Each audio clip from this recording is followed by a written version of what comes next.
Olá pessoal, tudo bem com vocês? A aula de hoje é sobre coleta de secreções, tá?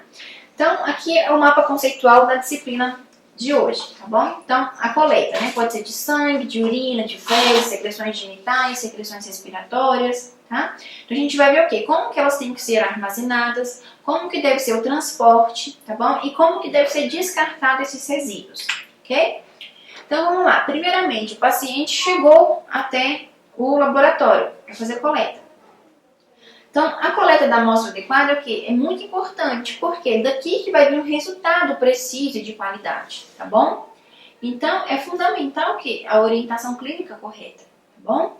Então, para isso é importante que as boas práticas de laboratório, tá? Então, primeiramente, o paciente chegou, como que a gente vai receber esse paciente?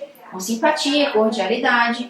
E a cada etapa a gente vai o quê? Explicar para esse paciente quais os procedimentos que ele vai ser submetido, de modo que a transmitir o quê? Tranquilidade, confiança, segurança, tá bom? Então, depois disso aqui, a gente vai ter que organizar todo o material de acordo com as amostras a serem coletadas. Então, quanto mais limpa a bancada, mais organizado, vai ser melhor otimizado ali a sua performance, tá bom? Então, a gente tem que, depois disso, de tudo isso, conferir todos os dados da requisição e solicitar ao paciente a confirmação, né? Daquelas etiquetas que tem que ter o quê? O nome completo, o tipo de exame, a data e a hora da coleta, tá bom? Então, nós temos aqui, né? A fase pré-analítica, que é o quê? O pedido de exame, a coleta, o encaminhamento da amostra, o transporte até o laboratório, né? Onde vai ser feita a análise, a conferência e o envio até a área técnica. Nós temos a fase analítica, que é a análise em si, tá bom? Propriamente dita. E a fase pós-analítica, que é o quê? A liberação desse resultado, o acesso desse resultado até o paciente e a interpretação do médico e a tomada da conduta médica, tá bom? Então, quais são as variáveis pré-analíticas, professora? Elas têm o quê? Grande impacto sobre a qualidade dos resultados do laboratório. Elas podem ser agrupadas em 3 categorias, que são o quê? Variáveis fisiológicas, variáveis de coleta de espécime e fatores de interferência, tá bom? Tudo isso pode o quê? Suscitar interpretações errôneas de resultados dos exames. Então, ao a gente fazer essa correlação clínico-laboratorial dos resultados, deve ter em mente o quê? Possíveis alterações ligadas o quê? A variáveis fisiológicas como gravidez, sexo, idade, raça, tá bom? Então aqui eu coloquei alguns exemplos. Por exemplo, variações cronobiológicas. São o quê? São variações cíclicas de determinados parâmetros em virtude do tempo. Por exemplo, a progesterona, o LH, o FSH, que são aqueles hormônios femininos ali, vai variar o quê? De acordo com o ciclo menstrual, tá bom? O cortisol, né? É o hormônio do estresse. Então vai o quê? Vai ter diferenças no período da manhã e no período da tarde. O gênero sexual, por exemplo, também pode promover o quê? Variações em diversos parâmetros o quê? Hormonais, bioquímicos e metabólicos, porque tem diferença, né? Posição, por exemplo, tem variações na concentração de uma mesma substância dosada com o indivíduo em posição sentado ou posição deitado, tá bom? Faixa etária, né? Tem alguns parâmetros também que vão variar de acordo com a idade. Por exemplo, o GH, o hormônio do crescimento, na puberdade, né? Ele vai estar o quê? Bem mais aumentado do que no indivíduo mais idoso. A ureia, por exemplo, em idosos, ela vai estar o quê? Mais aumentada. Por quê? Por conta da função renal, tá bom?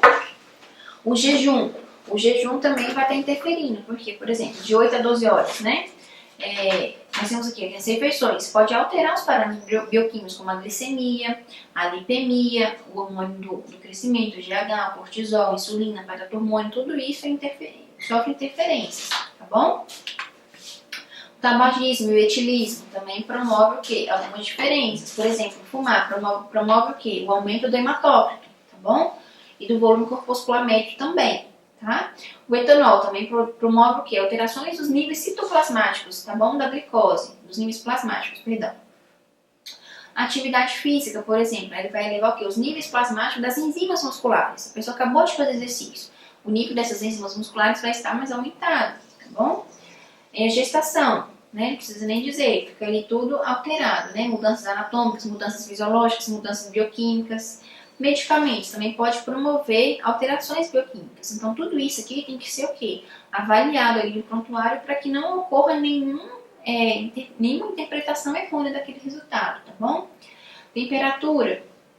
A relevância na coleta e no armazenamento das amostras, por exemplo, a gente já vê mais à frente, como que a temperatura interfere, né, em alguns analíticos aí bioquímicos, tá bom? A luz pode interferir o quê? No doseamento de algumas substâncias que são sensíveis à luz, né? Fotossensíveis, como por exemplo a bilirrubina, o beta-caroteno, a vitamina A, a vitamina B6, as porfirinas, tá bom? E hemólise, a gente também vai ver como que a hemólise interfere nisso. Então vamos lá. Primeiramente a coleta do sangue, né? Dependendo da análise laboratorial desejada, a gente pode ver o quê? O sangue total, né? Através do hemograma. A gente pode o quê? Utilizar o plasma para fazer o quê? Dosagem de glicose, estudos de coagulação, estudos das enzimas, lipidograma, tá bom? E quando for necessário o plasma para análise, essa amostra deverá o quê? Ser coletada em tubo de ensaio contendo anticoagulante específico, tá bom?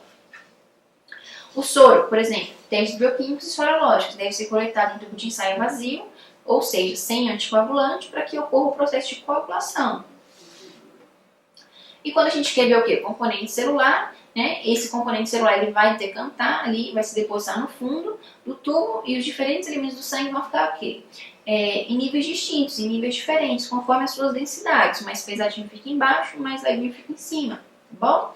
Então, quais são os procedimentos, pessoal? Primeiramente, higienização, né? Lavar as mãos com água e sabão, secar com a toalha, reunir todo o material necessário na bandeja, fazer o rótulo do frasco, pegar já a etiquetinha impressa ali, né, com o nome completo do paciente, o número do prontuário, leito hospitalar, a data, o pedido do exame, tá? Conferir o nome completo do paciente, levar a bandeja até o paciente e posicionar o paciente de modo a facilitar a localização da veia para a punção, tá?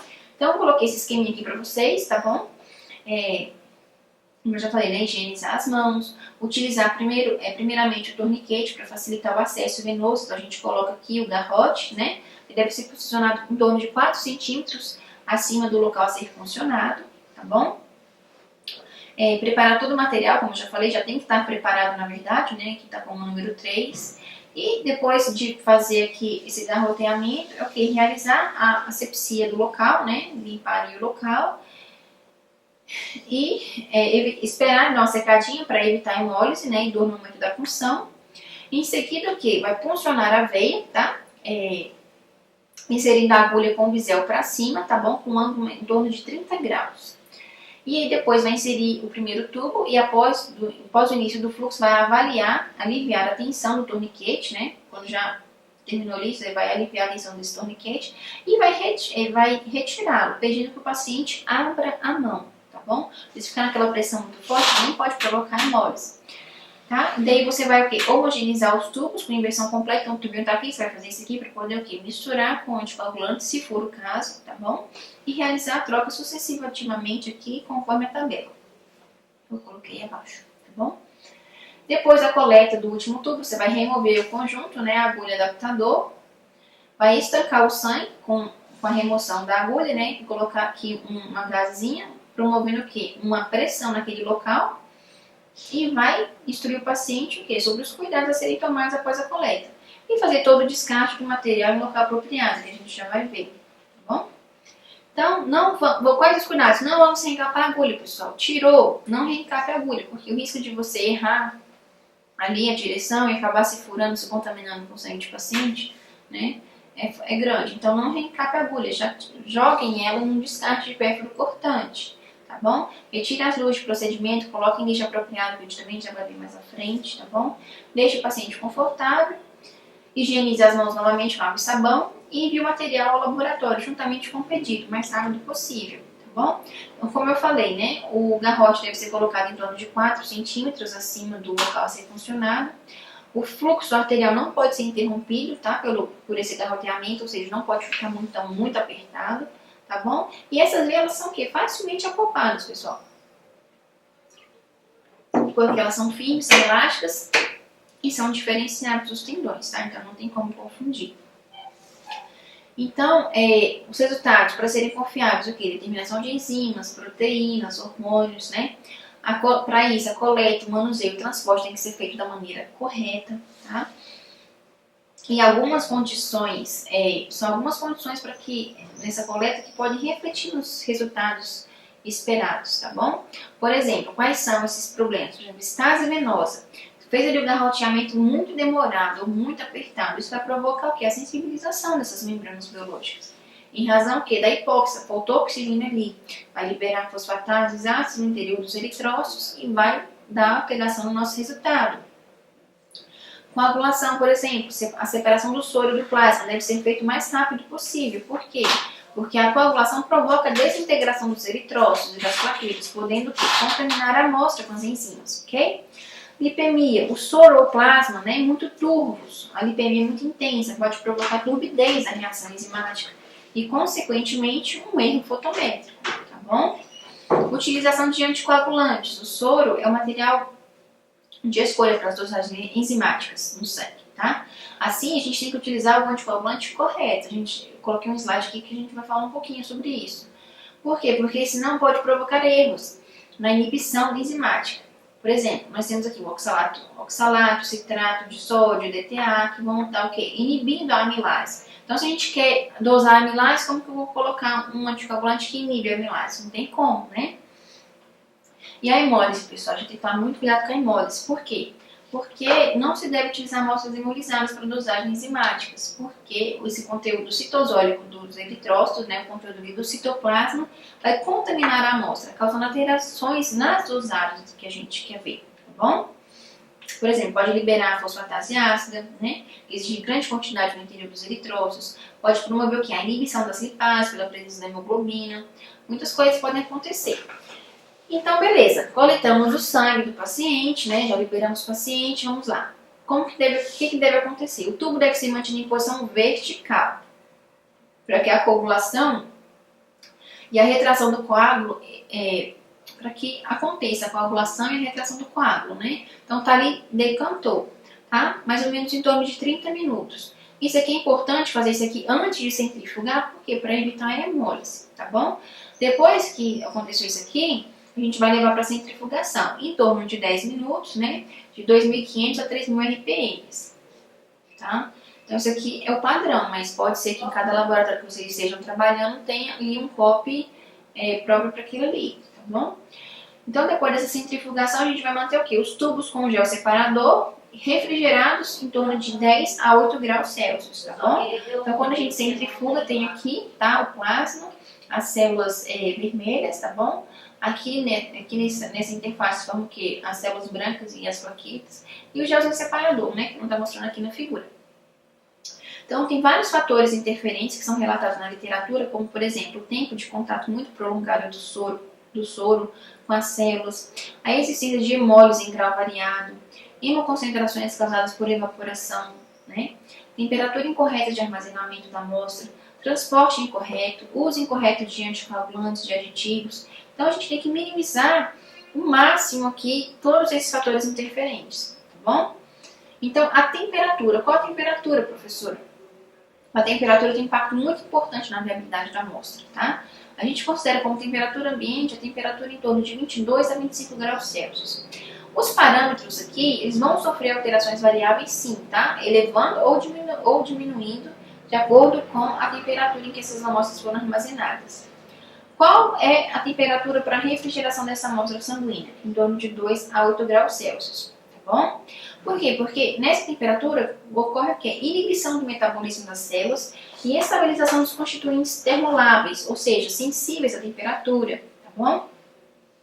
Portanto, a amostra para dosagem de eletrólitos não deve permanecer em temperaturas entre 2 e 8 graus Celsius. Aqui está errado, tá? É só graus aqui. Por mais de 2 horas antes da centrifugação, porque provoca essa alteração, tá bom? Por exemplo, quando a gente dosa potássio, não deve exceder 2 horas, né? Porque essa temperatura em torno de 2 horas pode inibir a glicólise. E isso vai o quê? Alimentar a bomba de sódio e potássio, vai promover o quê? A liberação de potássio da célula. E esse potássio vai ser liberado aqui para o meio extracelular, tá bom? Então, é isso aqui, tá, pessoal? Para a dosagem de eletrólitos não deve permanecer entre 2 graus Celsius por mais de 2 horas antes da centrifugação. Qual é o correto? Tirou o sangue, coletou o sangue, deixa ali o tubozinho vertical para que ocorra essa decantação, né? Depois de 30 minutos, leva para a centrifugação, tá bom? E dali já para refrigeração. Vamos lá, falar mais um pouquinho disso daqui. Então, a separação, né, do plasma ou do soro das células sanguíneas é o que a gente chama de centrifugação, tá? Então, o tempo máximo de 2 horas entre a coleta e a centrifugação. Não pode passar de 2 horas, senão fica inviável aquela amostra. Então, coletou, deixou decantar, já centrifugou. Se passar de 2 horas, nesse processo já está inviável.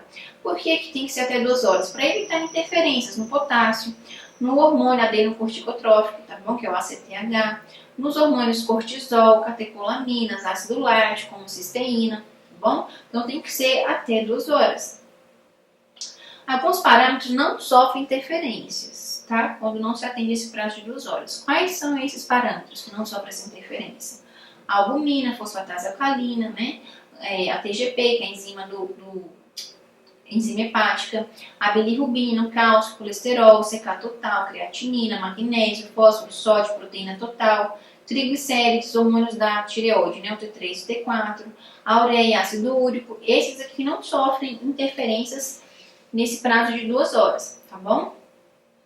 Mas se não são esses exames, não tem que ter mais cuidado, porque a gente sabe que tem que ser feito até 2 horas. Outros, como a glicose, o DHL, são afetados o quê? Se o protocolo de 2 horas para separação dessas células do plasma não for seguido. Então, já esses aqui sofrem interferências, tá? Então, tá. E como que deve ocorrer o transporte dessas amostras? Alguns parâmetros vão requerer o quê? O transporte refrigerado. As catecolaminas, amônia, ácido lático, piruvato, gastrina, paratormônio, tem que ser o quê? Refrigerado, esse transporte. Amostras, por exemplo, para gasometria, né? Que é a dosagem lá dos gases, devem ser transportadas a temperaturas entre 18 e 24 graus, né? Com tempo máximo também de 2 horas de transporte, tá? A maioria das amostras, fora essas aqui, a maioria das amostras podem ser transportadas a temperaturas ambientes, em torno de 24 a 25 graus, tá? Então, como que deve acontecer? Além dessa questão da refrigeração do transporte, ou não, né, vai depender aqui do parâmetro, como que deve ocorrer esse transporte? Elas devem ser transportadas em recipiente isotérmico, né? Ou seja, numa caixa térmica ali, tem um exemplozinho de uma caixa térmica aqui, uma caixa que seja higienizável, né? Pode ser lavada e impermeável. O recipiente ele deve estar o quê? Etiquetado aqui com o símbolo aqui de risco biológico, tá bom? Com dizeres de espécimes para diagnósticos. E os tubos têm que estar o quê? Num estante para transporte, tá, pessoal? Não pode colocar tudo solto lá dentro, não. Tem que estar aqui na posição vertical do dentro da estante. Quais são os cuidados que a gente tem que ter? A exposição à luz, né? Pode influenciar a dosagem de alguns parâmetros. Quais são eles? Por exemplo, dosagem de bilirrubina, beta-caroteno, vitamina A, vitamina B6, porfirinas. Todas essas dosagens, esses parâmetros têm que ser preservados da luz, tá bom? Porque senão a luz vai degradar e a gente não vai conseguir mensurar, não vai conseguir dosar isso daí, tá bom? Durante o processo de coleta, deve ser evitado o quê? Fatores que possam provocar hemólise. O que seria esse? O tubos tem que permanecer na posição vertical, até a completa coagulação do sangue. Porque se você já pega e já logo vai centrifugar, pode promover o quê? Hemólise. A hemólise ela é importante por quê? Porque ela vai afetar substancialmente, tá? Dosagem de vários parâmetros, como DHL, TGO, potássio, hemoglobina. Tem outros elementos, como ferro, TGP, T4, são moderadamente influenciados pela presença de hemólise. A gente tem que evitar a hemólise ao máximo. Amostras obtidas em postos de coleta e unidades captadoras que tenham que seguir sem centrifugação. Como que a gente faz? Elas devem ser monitoradas durante o transporte, respeitando o tempo recomendado de 2 horas, até 2 horas, para prevenir danos à amostra e garantir a sua estabilidade no processo analítico, né? E não ter que fazer uma nova coleta daquele paciente. Então, outros cuidados. Tubos que contêm aditivos, né, com exceção do citrato de sódio, devem ser o quê? Agitados por inversão, como eu falei, né? Faz isso aqui para poder misturar o sangue com o aditivo ali, tá bom? E para que ocorra o quê? A homogeneização do sangue e do anticoagulante. E verificar o quê? A completa coagulação do sangue antes da centrifugação. Então já tem que acontecer essa decantação, tá? Para que a gente possa o quê? Centrifugar. A coagulação é processada em um tempo médio de 30 a 60 minutos, a temperatura ambiente, ok? Quais os anticoagulantes, pessoal? Isso aqui vocês devem lembrar lá da parte de bioquímica, né? Mas nós temos essas opções aqui, EDTA, fluoreto, oxalato, citrato e heparina. O EDTA, né, é ácido etileno diamino tetracético, né? Então a gente está utilizando aqui a abreviação. É utilizado em frascos de coletas, né? Coleta de sangue total em laboratório de análises clínicas. O custo não é muito elevado, então ele é bastante utilizado. Fluoreto de potássio, ele inibe enzimas da via glicolítica nos eritrócitos, tá? Tornando possível aqui a dosagem de glicose. O oxalato, ele atua como? Precipitando cálcio, tá? Então ele apresenta um inconveniente de quê? De provocar alterações degenerativas no citoplasma e aberrações nos núcleos dos leucócitos. Então, se o paciente chega com um pedido ali de leucograma, que é fazer a contagem dos leucócitos, como que eu vou usar o oxalato? Não vai dar, né? Vai ter interferência. O citrato, ele é muito empregado para alguns testes de coagulação. Atua como sequestrante de cálcio, tá? Então, ele é usado para transfusão sanguínea, mas não deve ser para dosagens bioquímicas. Promove perda de água com diluição do plasma, podendo originar o quê? Falsos resultados de anemia, por exemplo. Tá bom? Porque vai diluir, né? Então o plasma vai ficar o quê? Menos concentrado. E a gente não vai estar dosando o real, né? E a heparina, ela é usada ocasionalmente, né? O custo dela é um pouco mais caro, é mais oneroso o custo. E pode interferir o quê? Na coloração também dos leucócitos. Ela apresenta como vantagem não produzir hemólise, tá bom? Então, ela também é utilizada para gasometria, hematologia, dosagens bioquímicas, no radioimunoensaio e na imunologia a gente utiliza a heparina, tá bom? Aqui eu coloquei só a fotinha aqui, né, com a cor de cada tampa, com o tipo de anticoagulante presente no tubo, tá bom? Tá, e a urina? A urina, ela é um exame muito comum, tá bom? São um dos testes mais frequentemente solicitados. É realizado como um teste de triagem. Por quê? Porque é capaz de fornecer várias informações úteis e possibilita o quê? O diagnóstico de eventuais problemas nos rins, nas vias urinárias, como processos irritativos, inflamatórios ou infecciosos, alguns distúrbios metabólicos, como diabetes, né, melito insípido, distúrbios do equilíbrio ácido-básico, né, com a detecção do pH, detecção de algumas condições mórbidas não diretamente relacionadas com os rins ou das vias urinárias, como hemólise intravascular, algumas doenças hepáticas e das vias biliares. Então, por exame de urina, não tem necessidade de nenhum preparo especial do paciente para a coleta da urina, né, para exame de rotina de urina, né. Algumas características da urina se modificam ao longo do dia, então esse é o detalhe que a gente tem que se atentar, tá bom? Porque de acordo com o período do dia pode sofrer essas alterações aí, como por exemplo o tempo de jejum, a composição da dieta, atividade física, uso de determinados medicamentos, tudo isso vai estar provocando alterações, tá bom? Então, algumas dessas modificações podem ter significados, devem ser consideradas na interpretação desses resultados, tá bom? A urina ela deve ser coletada o quê, pessoal? No mínimo 2 horas após a última micção, tá? O ideal mesmo é aquela primeira urina do dia, né? Porque ali consegue ver todo o metabolismo que teve durante a noite. Mas caso não, 2 horas após a última micção, tá? Sem que o indivíduo tenha realizado atividade física intensa nas 6 horas precedentes. Como eu falei, né, a primeira amostra é ideal para o exame de rotina, por quê? Porque ela está mais concentrada, garante a detecção de substâncias químicas, elementos formados que não podem ser observados numa amostra aleatória que esteja mais diluída, tá? Depois que colheu, pessoal, prazo máximo de 2 horas após a coleta, tá bom? Então, é feita a asepsia da região urogenital e das mãos, tá bom? A amostra ideal para a realização desse exame de urina de rotina é coletada, né, com o jato médio, tá bom? Descarga aquele primeiro jato e é coletado o jato médio. Consiste de uma amostra correspondendo à porção intermediária desse fluxo urinário coletado espontaneamente após a asepsia genital.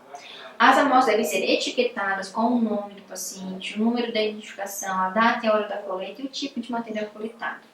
Se a coleta for domiciliar, o paciente deve ser orientado, pessoal, a entregar essa urina no prazo máximo de 2 horas após a coleta, tá bom? Senão fica inviável.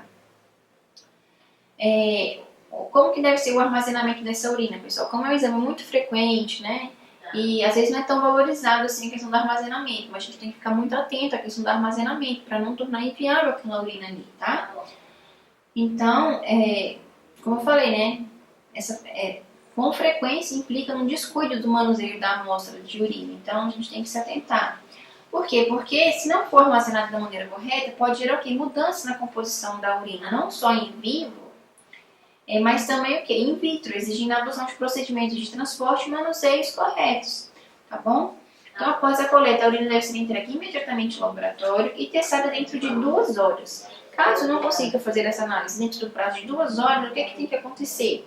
Essa amostra tem que ser refrigerada ou tem que adicionar algum conservante químico adequado ali para que se mantenha conservada esta amostra, tá bom?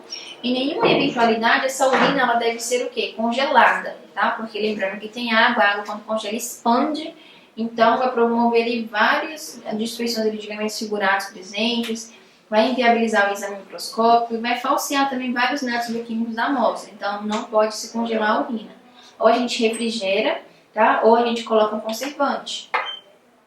O procedimento da conservação da amostra mais frequentemente utilizado é o quê? A refrigeração. Claro, é mais barato, né? Entre 2 graus a 8 graus.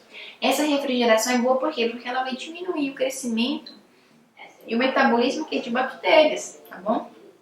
Mas pode o quê? Aumentar a gravidade específica quando medida por urodensímetro e propiciar o quê? A precipitação, né, dos fosfatos ali, uratos amorfos, aqueles sais. Então, como isso aqui pode ser depositado, quando for analisar essa urina, ela tem que estar o quê? Voltar à temperatura ambiente, antes dessa análise química, tá bom? Principalmente, essa análise química ela é realizada aqui, principalmente por tira de reagentes, para que ocorra a correção da gravidade específica, a dissolução desses sais, né, como eu falei, uratos e fosfatos amorfos, e para que a baixa temperatura não interfira na atividade enzimática nessas áreas reagentes, tá bom? Como que deve ocorrer o transporte? A amostra ela precisa o quê? Ser transportada para longas distâncias, por exemplo. Então, o tempo entre a coleta e a análise for superior a 2 horas, essa amostra tem que ser refrigerada. Não vai ser tão viável, porque se a distância for muito longa, vai passar de 2 horas. Então, o que a gente coloca? A gente coloca conservantes químicos específicos, tá bom? No próximo slide, eu coloquei uma tabela para vocês poderem ver depois com calma cada conservante e a ação de cada um, tá bom? Então, existem frascos de transporte comercialmente preparados para isso, tá? Então, quais são as características que você tem que se ater do conservante ideal? Ele tem que ser o quê? Bactericida. Por quê? Se não inibir o crescimento bacteriano ali, a amostra vai ficar inviável. Você não vai estar vendo ali de fato. Tá vendo? Mas tá vendo o quê? O crescimento bacteriano. Então, tem que conservar a amostra. Tem que inibir a atividade da enzima urease. Tem que preservar os elementos celulares. E tudo isso também não vai poder o quê? Interferir com os testes bioquímicos, tá bom? Então, cada laboratório vai escolher qual o conservante mais adequado para suas necessidades de rotina e também pelo custo, né? Então, quais podem ser? Podem ser o quê? Timol, ácido bórico, formaldeído, tolueno, fluoreto de sódio, fenol, tá bom? E aqui depois vocês vão ver as vantagens e as desvantagens de cada um, tá bom?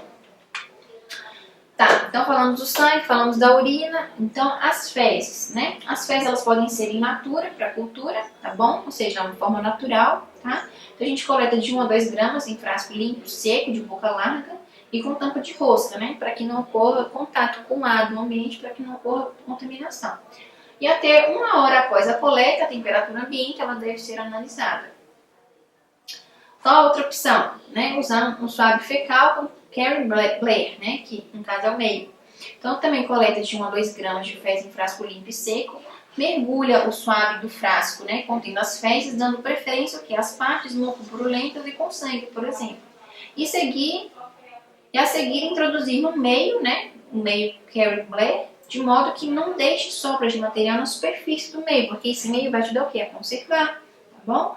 Vai manter isso em temperatura ambiente em até 24 horas. Passou desse prazo de 24 horas, tem que o quê? Refrigerar, tá bom? Então, autonomia sem refrigeração com esse conservante, com esse meio aqui, seria o quê? Até 24 horas, tá bom? Depois a gente refrigera entre 2 e 8 graus Celsius, mantendo pelo prazo de até 48 horas. Então, aqui nós temos uma fotinha de um frasquinho de coleta, né, de fezes, tá bom? Então, esse suave retal, né, ele também pode, falando da coleta e do armazenamento. Então, aqui é uma outra opção. Em caso de óbito, por exemplo, pode ser utilizado aqui um suave retal, onde vai acondicionar em frasco com tampa de rosca, refrigerar também entre 2 e 8 graus Celsius por até 72 horas.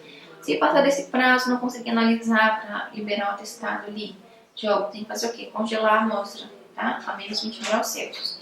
O armazenamento dessas amostras deve observar o tempo especificado em condições que garantam a estabilidade das propriedades e a repetição do exame. Vamos de qualquer forma evitar os congelamentos e descongelamentos consecutivos, porque isso pode provocar também uma instabilidade dos analíticos, tá bom? As etiquetas devem ser colocadas de forma a não ocultar o nível ali do espécime e o volume da amostra, tá bom? E não cobrir o código de barras também da etiqueta, ok? Vamos lá. E fora isso, né? Então falamos do sangue, falamos da urina, falamos das fezes. Fora isso temos o quê? As secreções uretrais masculinas, por exemplo. É importante aqui que a gente consegue diagnosticar as DSTs, as doenças sexualmente transmissíveis, tá? Em pacientes do sexo masculino, a secreção uretral é o material de escolha para diagnóstico da uretrite, por exemplo, gonocócica, né? De clamídia, além de exame a fresco para diagnóstico de tricomônase, gardneira, vaginalis e cândida, tá bom? Então, várias DSTs podem ser detectadas o quê? Pela secreção uretral, tá bom? E no caso das femininas, a mesma coisa, diagnóstico das DSTs também, por exemplo, tá? Então, pode ser colhido aqui secreção endocervical, ali do colo do útero, né? Ou secreção também uretral, são as mais indicadas, essas duas. Diagnóstico, né? Como eu já falei aqui das DSTs, secreção uretral também é utilizada em casos de uretrite, aquela inflamação ali da uretra, tá bom? Ou quando por indicação ou combinação com a coleta endocervical, pode aumentar aqui a possibilidade de um diagnóstico mais conclusivo, tá? Para Neisseria gonorrhoeae ou clamídia, tá bom? Então, quais outras amostras para diagnóstico de DSTs? Por exemplo, pode ser coletada secreção ocular, tá? Em caso de oftalmia gonocócica. No caso, por exemplo, de recém-nascidos, que às vezes a mãe não fez o teste, não sabe se tem, nasceu no parto normal, e ela estiver contaminada com clamídia ou com gonocócicos, né? Pode gerar ali uma infecção ocular daquela criança. Então, a gente pode ser coletada essa secreção e fazer a análise ali e ver, né? Se tem contaminação ou não. Secreção anal em caso de suspeita de infecção gonocócica anal também. E secreção orofaríngea em pacientes que apresentam sintomas clínicos, tá bom? Então, qual o tipo de swab que deve ser utilizado para a coleta de secreções? Vamos lá. Vai depender da finalidade da coleta, tá? Então, para bacterioscopia, por exemplo, ou exame a fresco, ou algumas culturas bacteriológicas de rotina, a gente vai utilizar o quê? O suave com haste plástica, tá bom? Alumínio ou madeira e algodão não tratado. Para a cultura do gonococo, por exemplo, a gente vai utilizar o quê? Um suave com algodão alginatado ou com carvão, tá? O suave comum de algodão, ele é contraindicado, pois pode liberar alguns ácidos graxos desse algodão, tá bom? E inativar o quê? Os gonococos, e a gente não consegue dosar na real ali, na íntegra, a presença desses micro-organismos, tá bom? E para imunofluorescência direta, por exemplo, ensaio imunoenzimático, ELISA, né, ou cultura de clamídia, a gente vai utilizar o quê? O suave com haste plástica ou de alumínio, né? Com um diâmetro mais adequado para a coleta da secreção uretral, por exemplo. Então aqui eu coloquei para vocês, tá, uma fotinha aqui de alguns suaves, né, diversos, para ficar mais visual para vocês.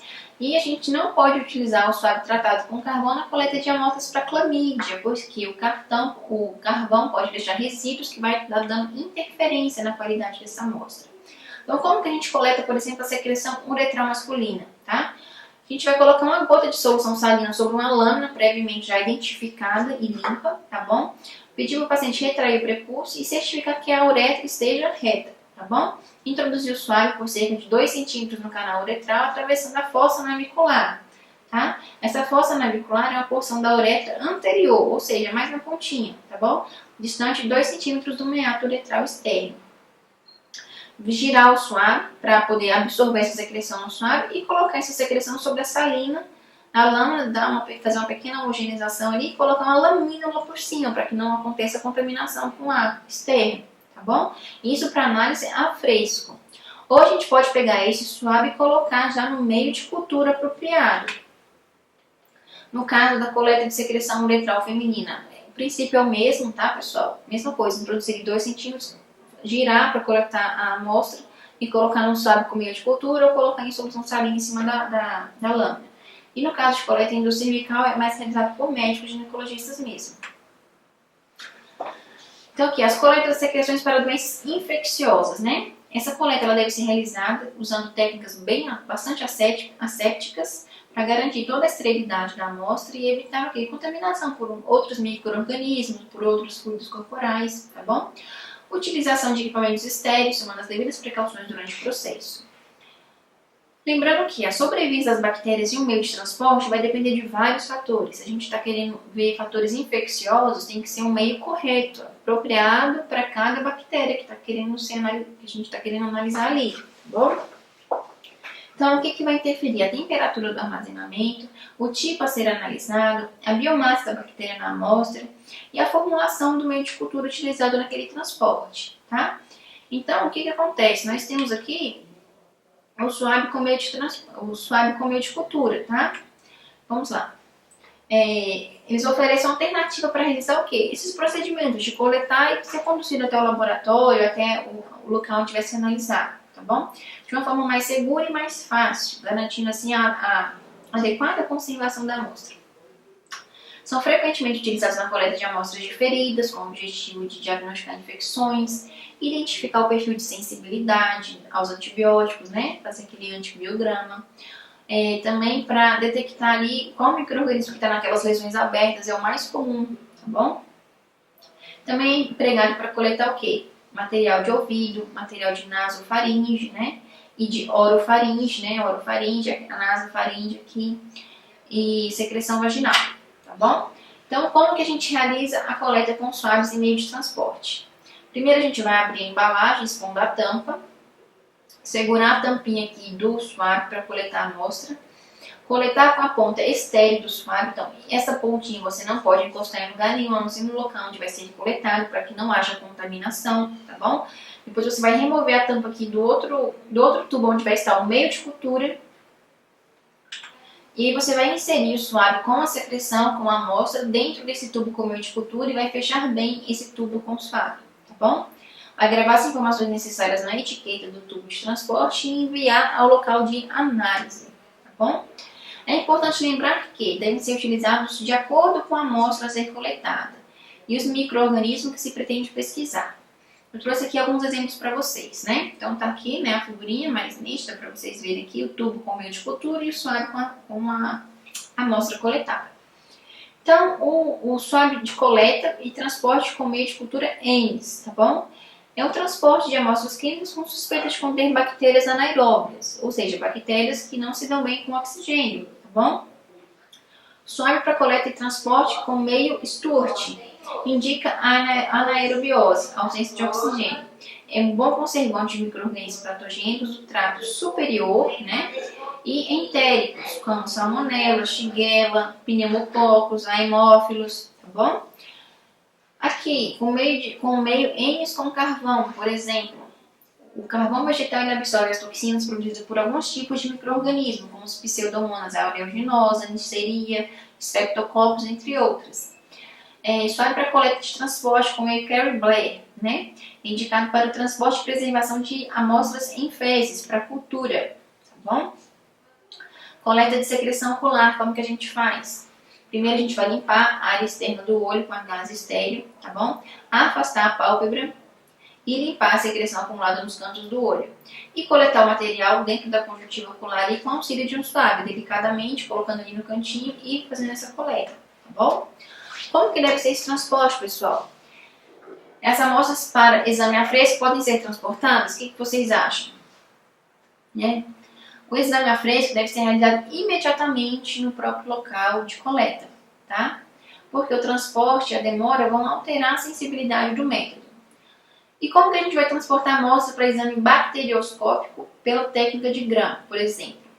Essas lâminas, né, para bacterioscopia pela técnica de Gram, elas devem ser transportadas em temperatura ambiente, dentro de uma caixinha lá com o suporte para as lâminas, né, o laminário ali. Certificar de que as lâminas estão corretamente identificadas e embaladas em papel alumínio, tá bom? Como transportar, por exemplo, amostras para teste de clamídia? As lâminas para testes de clamídias, pessoal, e os tubos para testes de ELISA devem ser transportados devidamente identificados, né? Identificação, isso é sempre para todos os tubos, e embalados em caixa térmica com gelo, tá bom? Porque esse teste de ELISA aqui é um teste enzimático bem sensível, então tem que ser protegido dessas variações térmicas, tá bom?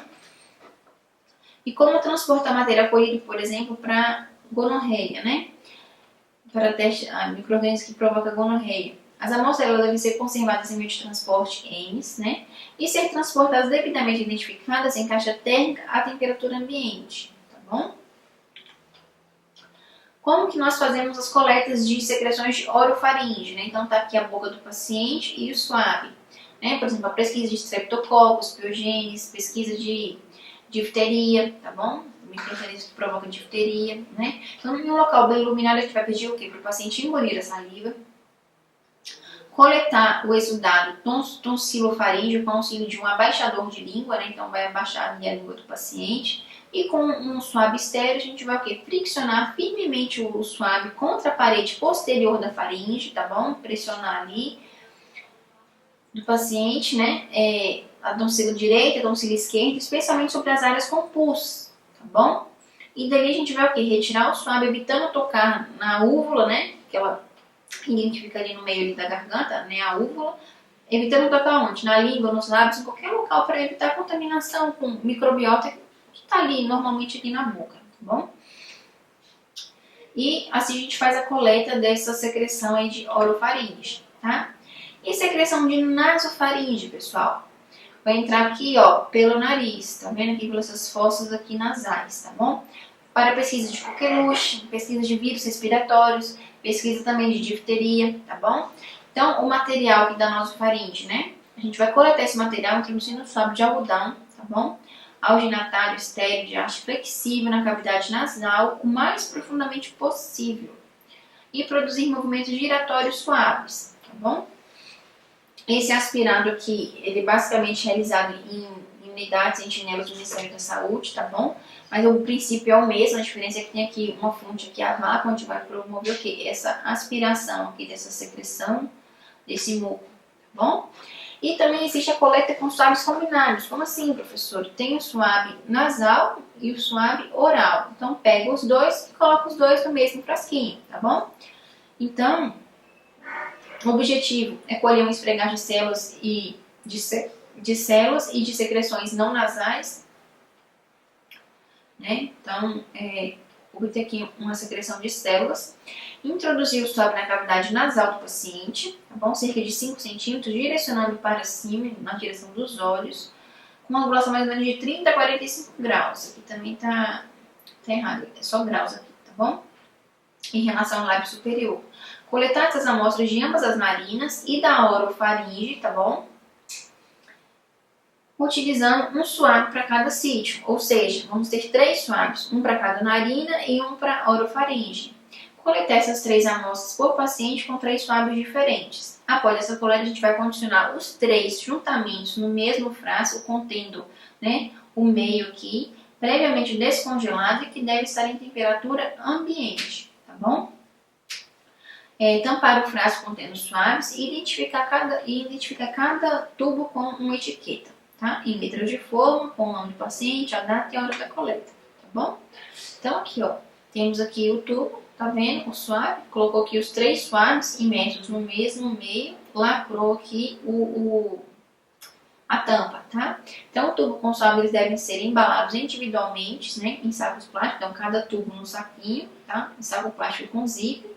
Permanecendo em geladeira de 2 a 8 graus Celsius por um período máximo de 72 horas, tá bom? Tá, e como que deve ser realizado o descarte de todas essas substâncias, pessoal? Os tecidos biológicos eles são produtos resultantes, tá bom? Da atividade em laboratórios, são ricos em materiais biológicos, devem ser descontaminados antes de serem descartados. Não é só pegar e descartar. Tem que primeiramente o quê? Descontaminar, tá? Então, pode ser o quê? Descarte de material biológico, descarte de material pérfuro cortante e descarte de material químico, tá bom? Então, vamos lá. Primeiramente aqui, o descarte de material biológico. O lixo contaminado, ele deve ser embalado em saco plástico para lixo tipo 1, né? O saco branco, tá bom? com capacidade máxima de 100 litros, indicados por essa normativa aí da ABNT. Esses sacos eles devem ser totalmente fechados, tá? De forma a não permitir o derramamento do conteúdo. Mesmo que você vire o saco de cabeça para baixo, não pode derramar nada, então tem que estar bem vedado, bem fechado. Os sacos plásticos deverão ser identificados com o nome do laboratório de origem, a sala de onde ele foi originado e o técnico responsável por aquele descarte e a data, tá bom? Daquele descarte. Bem, e depois? Autoclavar a 121 graus Celsius durante pelo menos 20 minutos materiais limpos e 45 minutos para materiais a serem descontaminados, tá bom? As lixeiras para resíduos desse tipo devem ser o quê? Providas de tampas que devem ser lavadas e pelo menos uma vez por semana ou sempre que houver vazamento do saco, tá bom? Então, descartou ali, descontaminou por autoclavagem, depois descarte final. Descarte de material pérfuro cortante. Então, todos os materiais que são perfurantes ou cortantes têm um descarte especial, tá bom? Eles constituem a principal fonte de risco, tá, para acidentes físicos, para contaminação com agentes infecciosos. Por exemplo, uma agulha ali de sangue que foi coletada. Tem um risco potencial ali de contaminação, tá bom? Agulhas, ampolas abertas, lâminas, bisturi, vidraria quebrada, entre outras coisas. Tudo isso deve ser descartado aqui, em recipiente com parede rígida, com tampa, impermeável e na cor amarela, tá? Então a gente já compra o Descarpac, tá bom? Que ele deve ser localizado próximo dos locais de origem desse tipo de descarte, tá bom? Tem que ter uma simbologia de substância e a gente deve colocar apenas, pessoal, tem uma linha demarcatória ali da quantidade, tá bom? Ali no Descarpac. E só deve ser preenchido o quê? Até a linha demarcatória de 2/3 daquele volume. Não adianta entupir até na ponta. Não. Até 2/3 apenas. Completou de 2/3, tem que fechar e encaminhar para o descarte final, tá bom? Tem empresas que coletam isso daí e fazem o descarte final. Descontamina e depois incinera, tá bom? Os recipientes devem ser identificados com etiquetas, contendo, de novo, né, informações do laboratório que deu origem, técnico responsável por aquele descarte e a data daquele descarte. Após o tratamento para descontaminação, esses recipientes podem ser embalados em sacos adequados para descarte, né, e depois serem incinerados, tá? As agulhas não devem ser retiradas da seringa após o uso, tá? Nada de quebrar a agulha, entortar, recapear as agulhas, pessoal. Jogar tudo ali no pérfuro cortante. Bom, para evitar risco para vocês mesmos. E fora isso, nós temos o material químico, tá bom? Importante observar o que? O grau de toxicidade de cada reagente, não misturar resíduos de diferentes naturezas, porque você coloca ali um resíduo, depois coloca outro, pode acontecer uma reação química, pode acontecer alguma explosão, pode acontecer qualquer coisa. Então, não pode misturar resíduos de diferentes naturezas e composição, tá bom? Então, um frasco para cada tipo de resíduo, e cada frasco identificado. Tá? Esses produtos devem ser tratados antes de serem descartados e no armazenamento eles devem ser considerados o que? As compatibilidades entre os produtos químicos, né? Como eu falei para vocês aqui. As informações de descarte específico para cada produto estão disponíveis aqui nessa ficha de informação de segurança do produto químico e devem estar acessíveis a todos, tá bom? Então aqui os pérfuro cortantes, né? Aqui no Descarpac, tudo amarelinho. Sacos brancos bem lacrados, tá bem vedados para que não haja vazamento de nada. E material químico. Então, cada descarte químico tem uma empresa também da química que a gente contrata, que eles pegam ali aqueles reagentes que foram descartados e faz ali toda a inativação daquela substância para poder descartar aquele material, tá bom? Nossa preocupação é em acondicionar cada coisa no seu devido local e daí chamar essas empresas para que façam essa descontaminação, essa incineração ou essa inativação desses produtos químicos, ok? É isso que eu tinha que passar para vocês. Muito obrigada pela atenção.